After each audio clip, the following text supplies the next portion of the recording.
Hello, chào mọi người nha. Em lại tiếp tục quay video chin của em. Bốn con này là bốn con non em nuôi được gần tháng. Đây nhá. Con này là con trống rồi con này. Nó không biết là kèo tiến nhỏ nhỏ rồi. Hai con thì biết kèo nhưng mà hai con thì không biết kèo. Nhưng mà chin non này thì hay bị sợ cái gì, nếu mà mình cần cái gì nó thấy thì nó sợ quá, không giống như là chin già vì nó chưa nhìn thấy cái gì cả. Em chỉ nhức trong một cái lồng này thôi vì không có lồng nữa. Cái lồng bên này là em nó bẫy được một con bẫy đấu nhưng mà nó không ăn thì em mang đi nhốt trong anh chay, con của anh chay cho nó lúc nào ăn thì mới mang về. Con mồi của em đây nhá.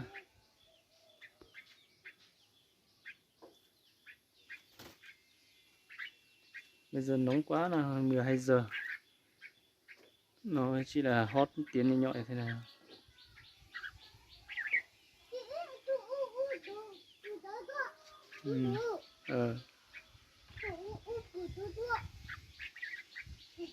Còn của em này là chim đẹp đấy, chim to. Cái màu của nó to dài, màu lớn nhá. Cũng bay được vài con rồi. Con này chỉ được là 5 tháng thôi nhá. Con mồi này em chưa nuôi được lâu rồi. Em chỉ bay được là lúc nuôi từ lúc tháng 1 về đến bây giờ tháng 5. Chỉ được 5 tháng rồi. Nhưng mà cũng hiền như thế này rồi. Vì nó em cũng mang liên tục, em đi nương đi cái gì thì nó mang theo thì nó bây giờ cũng quen, cũng thuần rồi, không sợ người nữa. Nhưng mà vẫn chưa hot máy. Bây giờ cũng bắt đầu nó hot rồi. Em nó mang đi mồi cũng được rồi.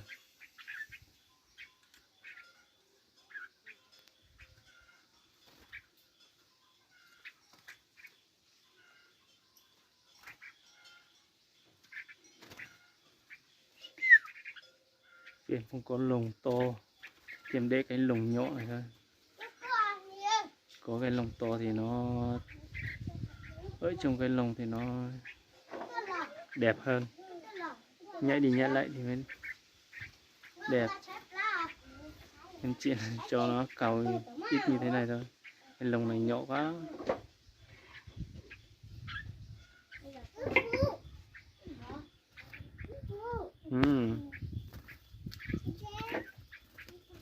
Con này nha, một con là má đỏ, con má đỏ trước em lúc còn nhỏ đã ra cái lông đỏ rồi. Con ở trên đây, con này là con trống, và một con nhỏ cũng là một con trống rồi. Còn hai con, một con to bằng con nhỏ chắc là máy rồi, nghe nó kêu đã.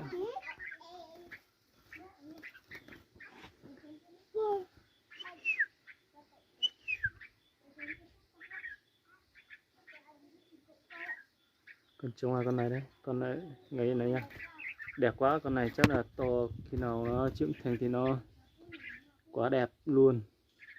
Vì còn nhỏ như thế này đã ra cái lông đỏ, cái má đỏ rồi.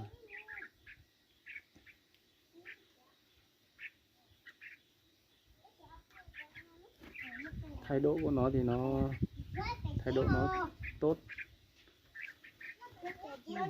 Nó thả tự nhiên ở đây, nó bay đi dưới này thì nó lúc thì nó tự nhiên bay về đây thôi, em nó nhốt trong lồng này thôi.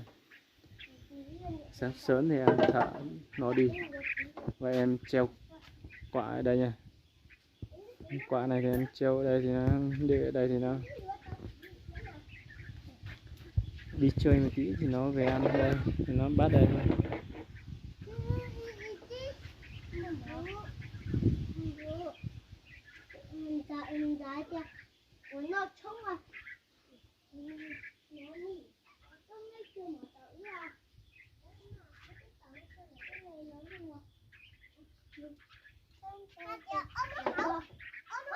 Anh chị dừng video như thế này thôi nhé. Khi nào em có video mới, con chin mới thì em quay video lại. Bây giờ em kết thúc video đây thôi.